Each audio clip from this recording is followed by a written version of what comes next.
Hi guys, this video is about fetch instructions, that means loading data from the memory into a CPU register, and store instructions, that is the way back, copying data from a register to memory. You will see in this respect we also have to discuss other things, like for example the so-called byte order, which can be little endian or big endian, and also so-called alignment restrictions.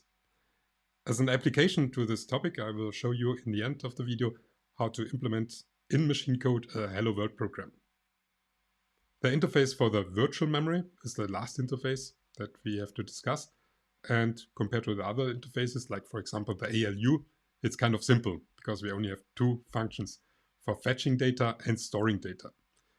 Don't be shocked that there are so many parameters. You will see in the end that we will, in the beginning, just deal with some special cases. So most of them will not be needed, for example, for the Hello World program. But there are some other things that we have to discuss first. Namely, the byte order that the ULM that you generate will use. Now in this example, you see that we have 8 bytes somewhere in memory, beginning at a certain address. And from this address, we want to fetch this 8 bytes into a CPU register. And if you do that on a so-called little endian machine, then the bit pattern of the CPU register would look afterwards like that. Now, if you look at this bit pattern byte by byte, then it seems that the byte order was reversed. The orders in which you write down the bytes in memory compared to how the bytes are written now in this register seems to be reversed. However, more formally, you also could say the byte in memory with the lowest address, with the smallest address, became the least significant byte. And the byte in memory with the highest address became the most significant byte. So if you look at it like that, some order seems to be preserved. However, there is also a different way to store data, and that's done on big endian machines.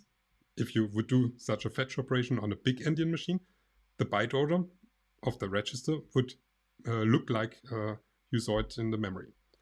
And here, the byte in memory with the lowest address became the most significant byte, and the byte in memory with the highest address, the least significant byte. And this is how the ULM will do this fetch operation, because the ULM always will be a big endian machine. For a formal description of the memory, I use the notation introduced by Donald Knuth as before, and he uses M for memory. And in his notation, this function-like notation, this index refers to the number of bytes or number of memory cells that are used for storing data, and this argument to the address of this data. And in this case, I can describe that the memory currently contains in this memory cell the bit pattern hex 12. Now, for describing the content of 2 bytes somewhere in memory, I can reuse this notation. I can state that the content of 2 memory cells is used in this specific order, in this big endian order. It's a concatenation of 2 bit patterns. So here I can describe that 2 bytes at this certain address having currently the bit pattern hex 1234. And in the same manner, I can describe the content of 4 bytes somewhere in memory and also 8 bytes. And you will see that this data sizes 1 byte, 2 byte, 4 byte, 8 byte is actually what is supported by the ULM in micro instructions. Because these quantities of 1 byte, 2 bytes, 4 bytes, 8 bytes are so important because they are directly supported by the microarchitecture, they get names. And here I didn't take the naming from Donald Knuth, I was taking the names from the Intel architecture. Actually not for byte. Byte is commonly used on every architecture to refer to the size of one memory cell. And we already said that in the ULM architecture, a memory cell always can store exactly 8 bits. But this name's for referring, for example, to 2 bytes with a word, or referring with a long word to 4 bytes, and quad word refers to 8 bytes. This is taken from Intel. On other architectures, like for example the ARM architecture, the same names are used with a different meaning, by the way. There, I think a word refers to 4 bytes, and a long word to 8 bytes, and a half word to 2 bytes. So usually you have to look certain things up when you use a certain architecture. Now this namings will become more important when we will use assembly notation for expressing certain instructions, because then you can use certain letters, like for example L, for referring that long word gets fetched or stored. The fact that the microarchitecture for fetching or storing data only supports certain quantities is certainly a restriction you have to deal with. It also means that fetching 3 bytes on a ULM architecture always requires, on the microarchitecture level, 2 instructions. And another restriction comes from the so-called alignment restriction. This fetch and store operations are only supported for aligned data. And data is aligned if the address of the data is a multiple of its size. That means, for example, 2 bytes or 1 word is only aligned if the address is even. Now, let's look at this example where we have one address, which is certainly an even number. It's 2 exponent 10. It's also a multiple of 4 and a multiple of 8. And the other address is a prime number. Now, in this case, fetching or storing a single byte from this address is no problem. A byte is always aligned. But fetching or storing 2 bytes from these addresses is only possible in one instruction call to the microarchitecture, in this case where we have an even address. In the other case, you have to use at least 2 micro instructions, or you somehow have to avoid this problem. Maybe you should look for a way that the data can be aligned in your code. And the same you see for 4 bytes, of course, and for 8 bytes. When we are fetching data, in general, we have to extend bit patterns. If we have a fetch operation with fewer than 8 bytes, and we dealt with that problem before in the ALU project the first time, also with the ALU instructions for the ULM.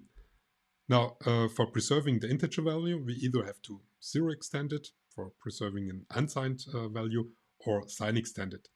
Now, with Knuth's formal description of the memory, we can combine this and have this nice description for fetch operations with either zero extension or sign extension. I now can formally describe the fetch instruction and most of all the meaning of all these parameters.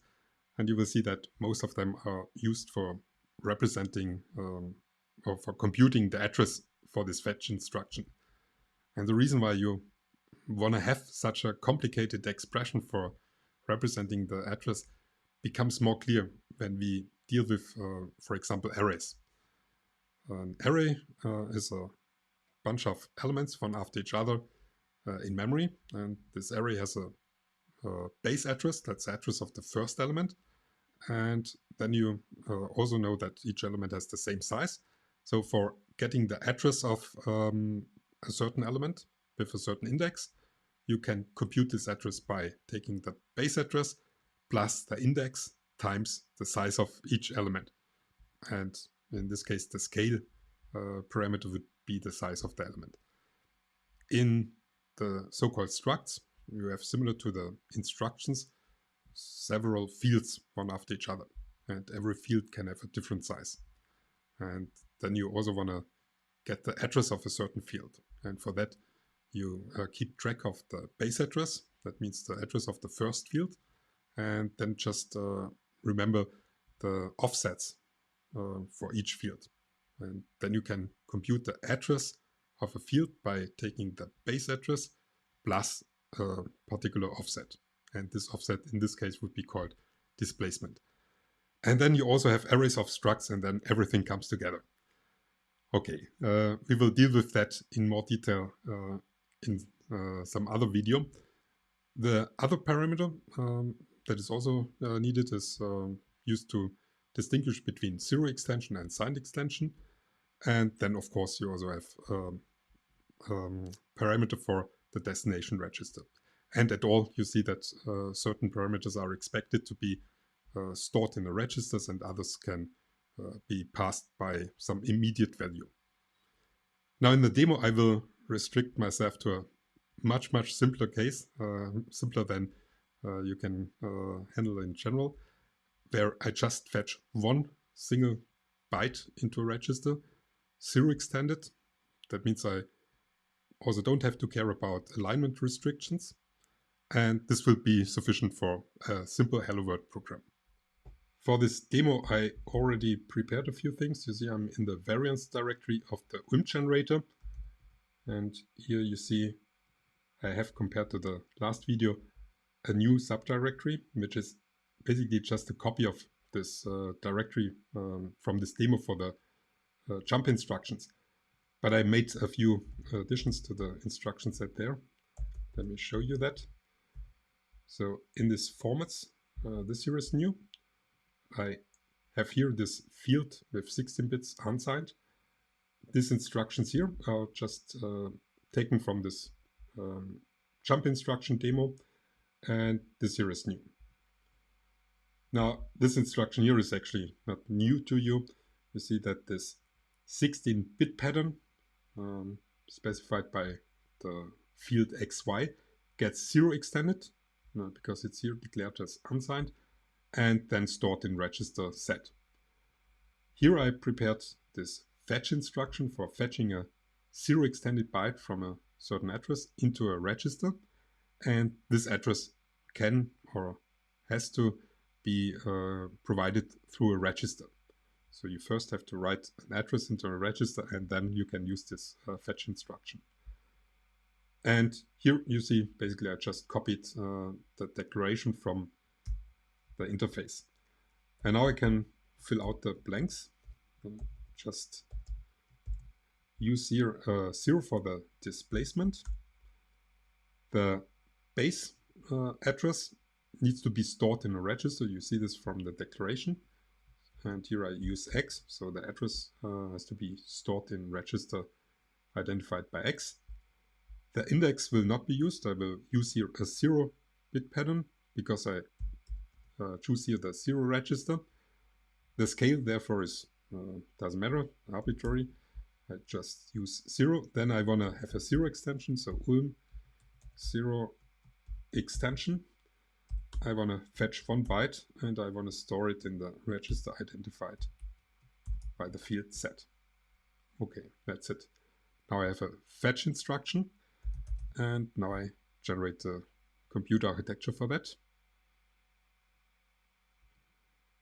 And up here I want to write my Hello World program, and for that I first of all need the ASCII code for the Hello World string. And of course we could look up the single characters and symbols in an ASCII table, but let me show you some Unix shell magic, how to do this more elegant. I pipe the output of this echo, which actually just would print the string, into this command od, and then I use this option for printing out the hex representation of this characters. And I will use this for the Hello World program. So just copy paste that into here. Let me also clean this a bit up. I want to have one space between these bytes. It looks nicer.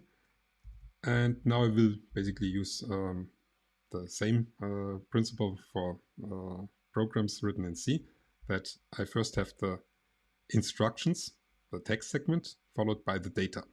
And the instructions will begin with loading the address of the first character into a register.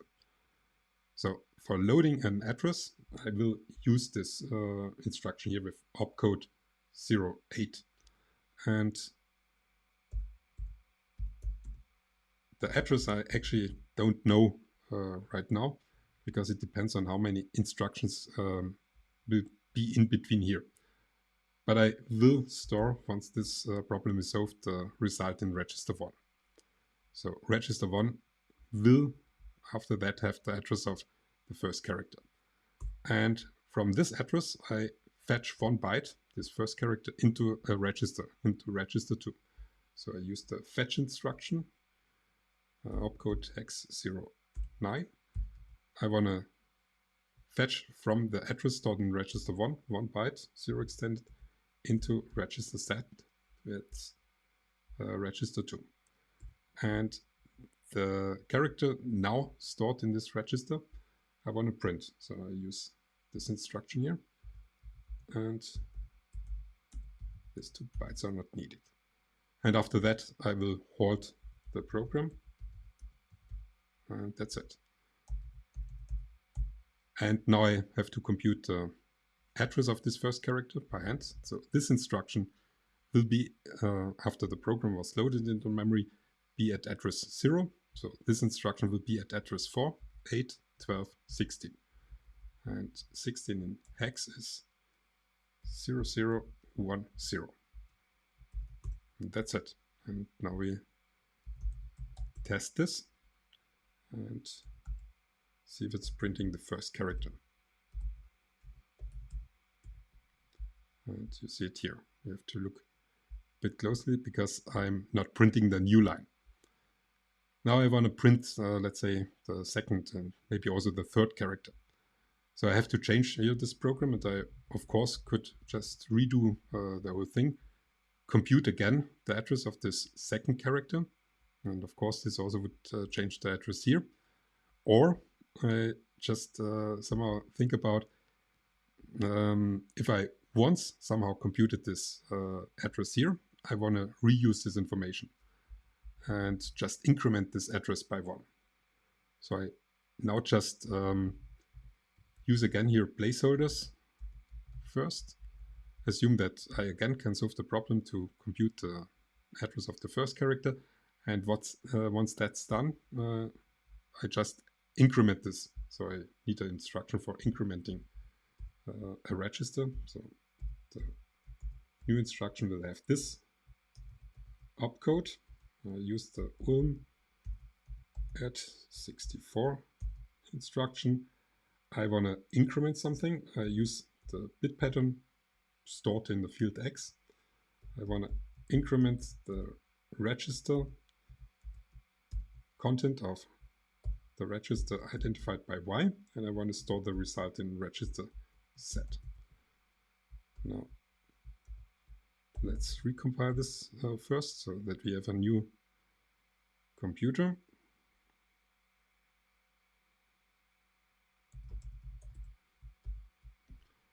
And now I can use this instruction. So it's 0A. I want to increment it by 1. So I want to add 1 to the register identified by 1 and store it in register 1. And after that, I can redo these steps.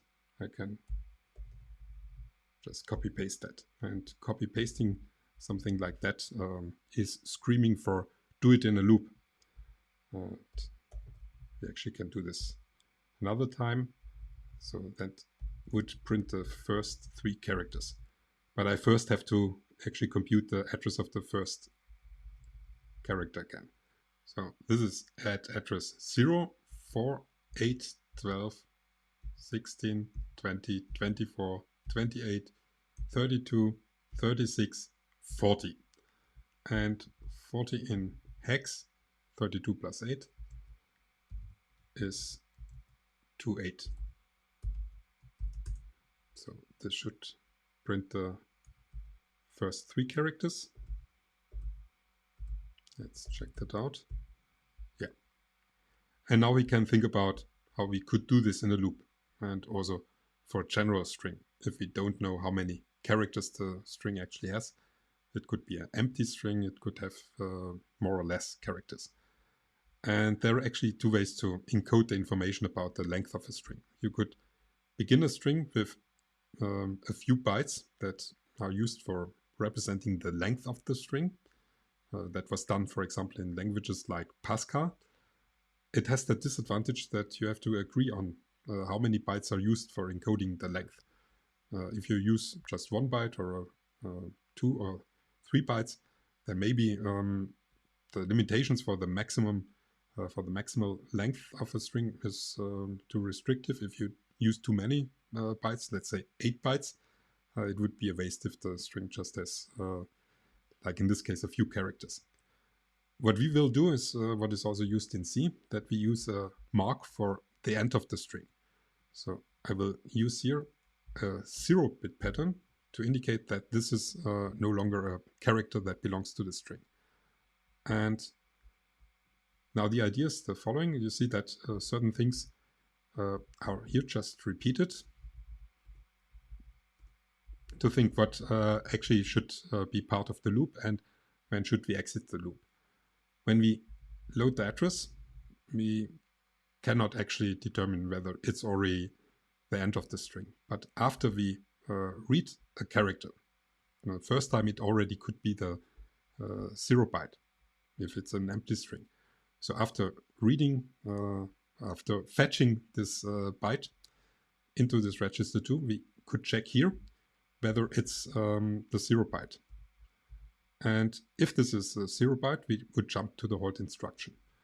So for that, again, we just use this subtract instruction, like in this video for this conditional jumps.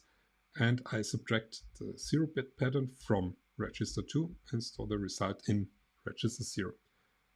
Now, if this gives me a 0 flag, if the 0 flag is 1, then I want to jump to the hold instruction. And for that I use the conditional jump, which has here this condition that the 0 flag is 1, so this would be hex code 07. And I don't know yet what is actually the address of the hold instruction. And so I have here a placeholder. I mark this here as address for the hold instruction. Also here, this address, I actually don't know yet.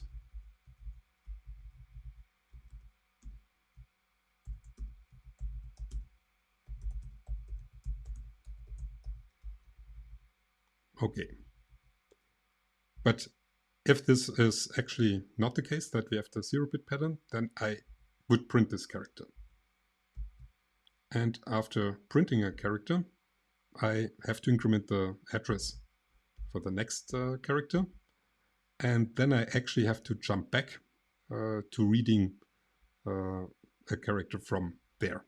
So I have to jump back to this instruction, which is fetching something. So I again use a jump instruction, this time a unconditional jump.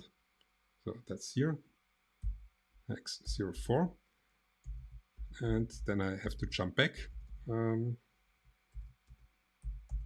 address for reading, or actually fetching a character, which is actually done here.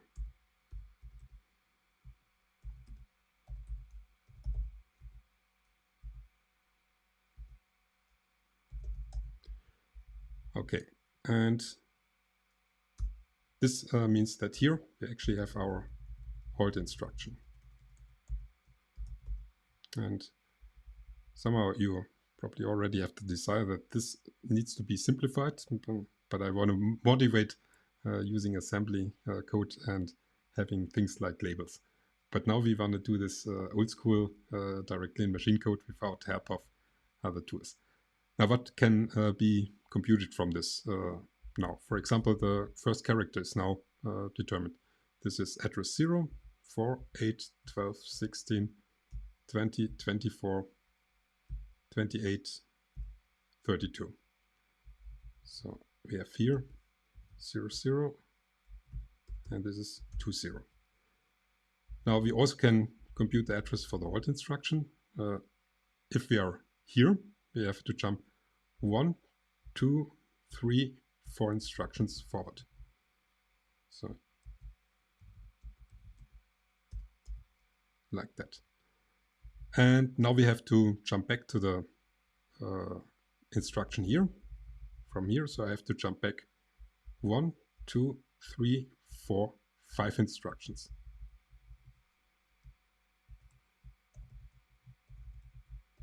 This would jump back 1 instruction. So if the last hex digit is F, we would jump back to here. So this would be E, D, C, B. So we have to change this to B. And that should do the trick. Almost. So this here is not what I wanted. Actually, I guess I know what I did wrong. Stupid me.